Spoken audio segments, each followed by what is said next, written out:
Hello mga kadiskarte, isa pang masarap na luto sa ham and cheese, pwede pang ulam or merienda at pangbaon ng mga bata. Magprito ng 8 pirasong sweet ham, dapat yung hindi maalat ang bilhin ninyo kasi merong maalat na sweet ham kahit sweet ham ang nakalagay.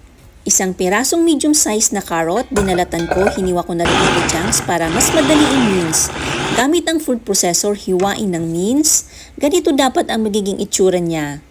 Isang pirasong large size na red onion, hiniwa ko ng 4 na piraso, 8 pirasong garlic cloves, maglagay din ng kinchay or wansoy, spring onions, nasa sa inyo kung gaano karami ang ilalagay ninyo. Hiwain lang natin ng mince. Mas mapapadali talaga ang trabaho mo kapag may chopper ka na ganito.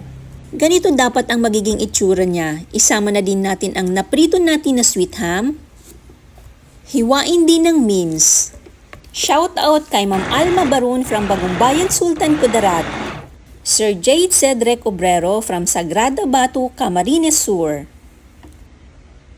Ilipat sa malaking mixing bowl, maglagay ng 1 cup na breadcrumbs, 3 pirasong itlog pero 2 lang munang ilalagay natin. Haluin lang saglit. Shout out kay Ma'am Tabet Dropper Mama Saingit from Cotabato City. Isama na rin ang natitirang itlog, haluin lang mabuti. Maglagay din ng 82 grams na grated cheese, haluin lang mabuti. Haluin na gamit ang mga kamay para mahalo mabuti. Ilipat lang sa piping bag para mas madali maglagay sa molo wrapper.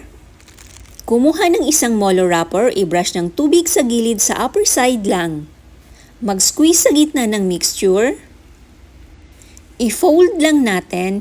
I-pinch yung mga dulo para i-seal. I-brush ulit ng tubig ang magkabilang dulo ng wrapper. Ikutin lang natin, i-fold then pagdikitin yung wrapper. Ganyan lang po kadali mga Mars.